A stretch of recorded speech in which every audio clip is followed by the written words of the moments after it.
Welcome to our next session, Decarbonizing Industries Within Planetary Boundaries.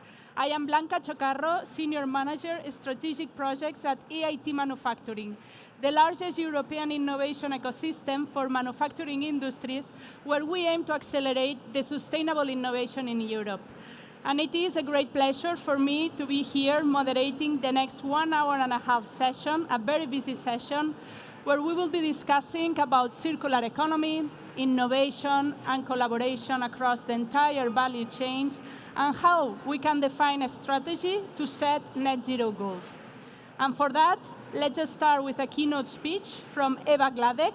She is the founder and CEO of Metabolic, a consulting and venture-building company that uses systemic thinking to tackle major sustainability challenges. And she will be discussing on how we can bring industry back to its fundamentally sustainable and circular state. So Eva, the stage is yours. Thank you.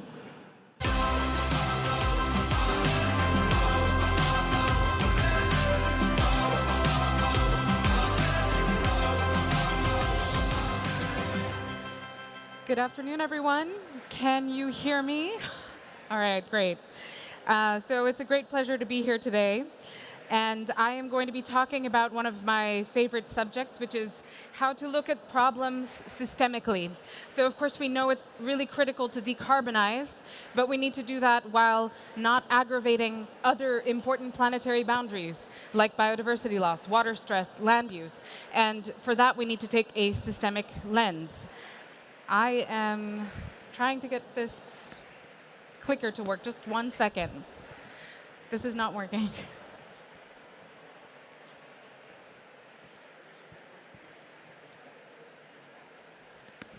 Where do I need to point this? Okay. Where do I point this? Where do I point it? Here? Okay. All right. So it's still not working, sorry. Okay. All right, I hope that this works a little better moving forward. But so I run an organization called Metabolic. It's a systems change agency. We work across many different dimensions. We do advisory work, research, and build ventures, so do quite a lot of applied projects. And our overall mission is to bring the economy within planetary boundaries. I was not always planning on working in this field. This is really honestly not working. Sorry, I can't really make this happen. Huh? Where? Who do I need to tell? Okay, I have a lot of slides. Okay. So when I started out my career, I was passionate about biology. And I started working in labs, and what you see here are 2 flasks of bacteria. One of them is very clear, the one on the right, and the one on the left is cloudy because there's a lot of cells growing in there. And I had this very visceral experience of exponential growth and what that meant because of this. Well, I would have to take a sample of bacteria from one flask and put it into the fresh one and wait for 24 hours for the cells to grow. And for the first 23.5 hours, it looked like there was nothing happening in this flask. And then in the last half hour, suddenly everything would get cloudy and the cells would be dead if I wasn't careful. And that's because of this exponential growth curve. The flask would go from half full to entirely dead very quickly. All right. And when I went to university to study biology, I ran into these graphs. They're the same exact exponential curves, except they're describing not what's happening in a flask of bacteria that can go from perfectly hospitable to totally dangerous in the snap of a finger, but rather what's happening in our own flask. This got me very concerned. So I decided to switch gears and focus my entire career on figuring out how to bend those exponential curves. I first went into journalism, and then I studied industrial ecology, the science of sustainability. And my first question was, how close are we to the limit of the system? And that's when I encountered this framework, the planetary boundaries. Can I see a show of hands for those of you who have heard of the planetary boundaries framework? That's great. So in a session on this topic. There's a lot of you. So this describes 9 main Earth systems that have to be kept in a safe operating space for the planet to be livable. That's not even a great goal. And as you can see, we have crossed most of them. 6 out of the 9 are in the red zone. We are crossing critical tipping points in the climate system, but also in many other systems across the board. So as we get further and further into the red zone, we are actually achieving points of no return, such as the Amazon may turn into a savanna in the coming period just because the water cycle is so disrupted. However, it's not just about climate, because actually other areas are more, the planetary boundaries are even worse transgressed than the climate ones. And one of the main drivers behind this is the material extraction that is fueling our economy. So in 2020, for the first time, the amount of man-made material in our economy exceeded the total amount of natural material. Imagine that, all trees, plants, animals, and we have actually been making more stuff than the natural system makes itself.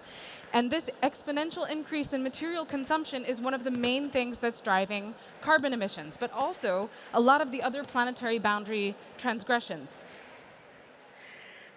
So one of the main things that we need to see is that actually to drive these bends of those exponential curves, we need to identify exponential solutions.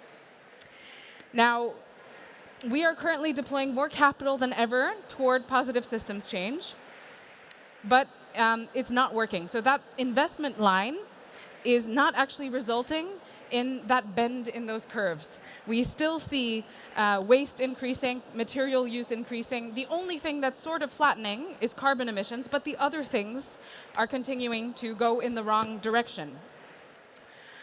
And the reason for that, at least our deep conviction, is that we're not applying a systemic lens to these problems. We are looking at a single problem and optimizing for that, and then there's more problems that emerge. So there's a few pitfalls of not using systems thinking that I'm going to quickly share. The first we call efficiency rather than effectiveness. So there was a Japanese consumer products company that heard that we needed to reduce our total carbon footprint by 10-fold. And they said, OK, well, let's look at our entire product portfolio, and each of those products we're going to make 10 times more efficient. And you can take that approach, or you can ask, do all those products actually need to exist? So this is an electric pepper mill. And you can ask, OK, do we really need to make this thing 10 times more efficient, or do we maybe not need an electric pepper mill? And there's a lot of arguments to say that, OK, people have arthritis, et cetera, but it's an example to point out the sub-optimization. Another key thing is burden shifting. So if you know these technologies for lighting, we have the incandescent bulb, which is very common in the past, which has a beautiful light spectrum and it produces a lot of heat, but it's very energy inefficient. And now in Europe, we've mostly switched to the middle solution, or the LED. The middle one is also known as a mercury bulb. So you trade one problem, which is energy use, for another, which is toxicity, because mercury is actually a neurotoxin. So this is the example of burden shifting, where if you're looking at just one solution instead of the whole problem, you start to shift burdens. I'm going to skip this one because I think, well, actually, maybe I'll just mention it quickly. So this is about rebound effects. You may have heard that bioplastics are this cool new solution for, well, they're not new anymore, but a lot of people really focus on eliminating fossil fuels and say, OK, well, let's make things out of bioplastic. But actually, so much of our agriculture is deeply fueled by fossil fuels that 98 of the 100 calories of a cob of corn are actually fossil fuel derived. And so then if you take that corn, which is 98% fossil fuels, you process it and turn it into a plastic, which adds a lot more fossil fuel energy in that process, you end up with a plastic bottle that has more oil in it than a normal plastic bottle made directly of oil. And so this is an example of a rebound effect. So we need to look at these solutions not as point problems, not at just one technology or one kind of issue. We actually need to look at the system. there's no such thing as a sustainable, decarbonized, circular product. There can only be sustainable, decarbonized, insert your favorite word, product, service, systems, because we have to consider how these things can be used, misused, disposed, and how they intersect with the other infrastructures in our economy. So it's kind of like solving a Rubik's Cube puzzle. If you just try to put one square on the other side where it belongs, you scramble the entire thing. So we need to understand that it's an intersecting algorithm. So how do we take a systemic approach to decarbonizing our economy? So I have two cases really quickly, and I also need some water. Does anyone have? Oh, yeah.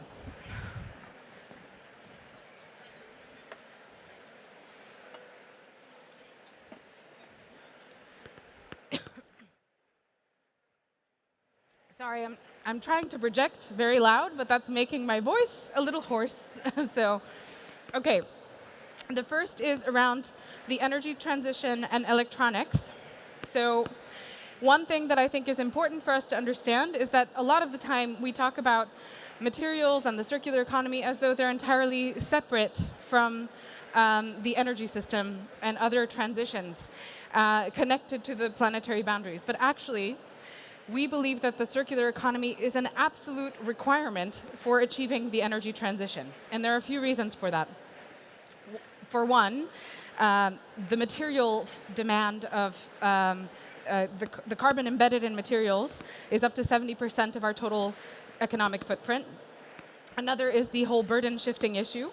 And lastly, we actually need key resources that are being lost in the system to achieve the energy transition. So among those, rare earth metals, for example. These are the building blocks of the energy transition and many other key industries. And they're now making the news a lot more because of the trade wars with China. They're used in almost every critical high-tech sector, from smartphones to electric cars, and they're essential for wind turbines, batteries, PV. In 2018, we did a study looking at what is the material demand for each of the different energy transition technologies. And you can see here the relative size by the bubble of the different metals and what is needed in, for example, PV as a kind of case study. Now here, this graph shows how much of this material is coming from specific geographies, in particular from China. You can see the massive dependence. And we looked at, for example, in the Netherlands, if you just wanted to achieve the energy transition goals of just the Netherlands, how much of this material you would need. And what this graph shows is that for some of these materials, like neodymium and terbium, the Netherlands alone would need 2% of global supply. And that is a tiny economy. It does not make sense so obviously that means that we do not have sufficient of this material in active production. So we modeled then how much of this material we would need based on the IPCC models for remaining within 2 degrees. And this was actually several years ago, so that was the goal before. We basically need to open more mines. We need to rapidly circularize the way that the economy is functioning. And there are many different fragilities in the existing system. So opening a mine takes 10 to 20 years. It's also very difficult with the different costs associated with that, the permits. Our recycling rates are currently very low. And this means that in order to crack this problem, we have to take a multifaceted approach. We really have to look at both the production side, the demand side, as well as really a massive adoption of circular principles across the board. And this is just for looking at decarbonization within one dimension, within one set of technologies. So secondly, I'm going to talk about the construction sector, buildings. This is one of the main places where we're consuming materials. On an annual basis, the EU alone is consuming around 1 million kilotons of material, which is enough to build 100,000 Eiffel Towers every year. And that is a massive driver of the carbon footprint here. You can see this graph, how the material is flowing through that system. And when you translate this into sectoral carbon budgets, you start to see that actually the carbon budget for the construction sector in the EU 27 plus UK will run out next year. we are planning so much construction that there's no way to stay within that boundary based on this material demand. So there are possible solutions if you start to look at this more systemically. A lot of people are considering what happens if we move away from very high carbon intensity materials like concrete and steel to bio-based materials like wood. And there's a huge movement to create engineered wood products.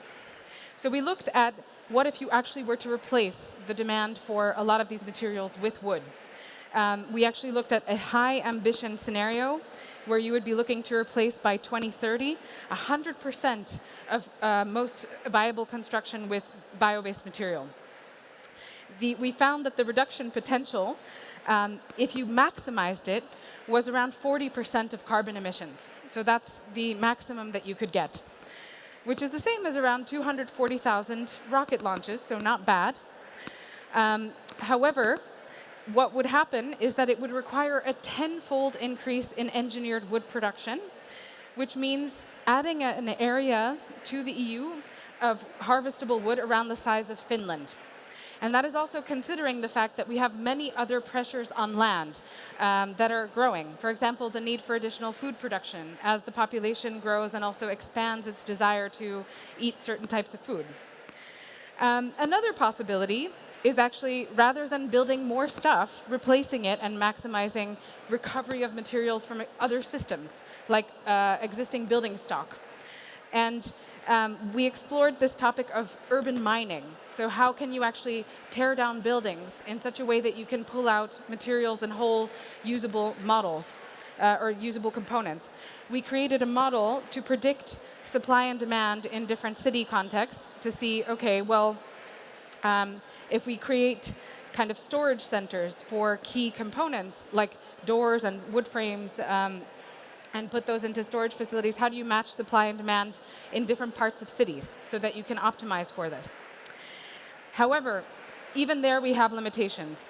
What we found is that if you fully recover existing material stock, you can only displace up to 12% of virgin material demand because of the continued increase in demand.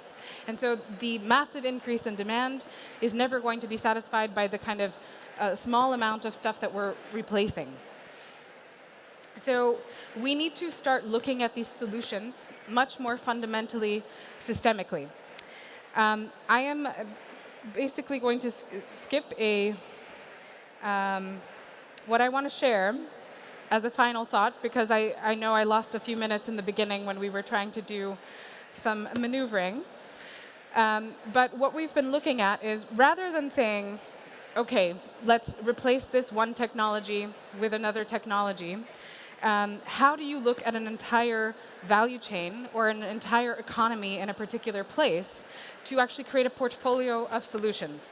So you can either look at particular landscapes, so cities and their hinterlands, or you can look at specific sectors and see where you can actually take a different set of solutions, such as, for example, there's a huge demand for new housing in Europe, and that's because of the demand that's being forced by a few specific places, by cities, because rural areas are caving out, people are moving to cities, but actually we have a huge oversupply of buildings in rural areas.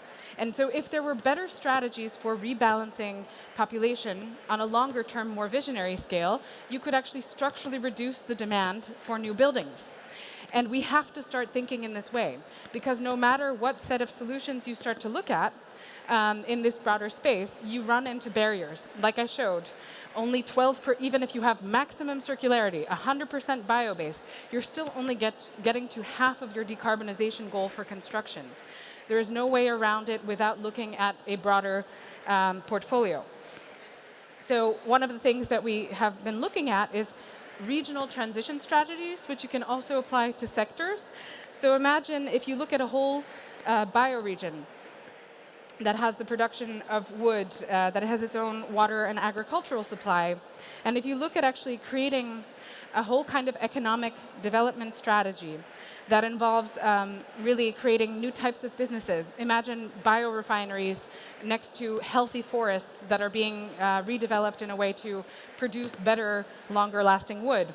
You can actually look at rebalancing housing demand, attracting people to rural areas, ensuring longer-term food security strategies, alleviating loneliness and mental health issues because people feel disconnected from nature. The idea is to create multi-solves, things that actually start to address not just one problem for one industry and one sector, but actually start to fundamentally address different issues that we're having across many sectors. Now, this requires real deep collaboration between government, between industries, across different industries, and it requires financial innovation. Because if you want to finance these types of initiatives, you need systemic financing portfolios. So imagine a financial portfolio where you're investing in regenerative agriculture, in new material production, in biorefining, all in a kind of regional context. Now, I know this is only a short moment to share some of these ideas with you. I'm happy to share my slides if any of them are interesting or have further conversations. But I hope that one thing that you've taken away is that we are not taking a systemic approach to solving this problem. We have to. And the systemic approach leads down the path to these multi-solve portfolio solutions that require deeper collaboration, a recognition of our interconnectedness across sectors, places, dimensions. And this is something that requires a new mindset. So thank you very much, and I look forward to speaking later.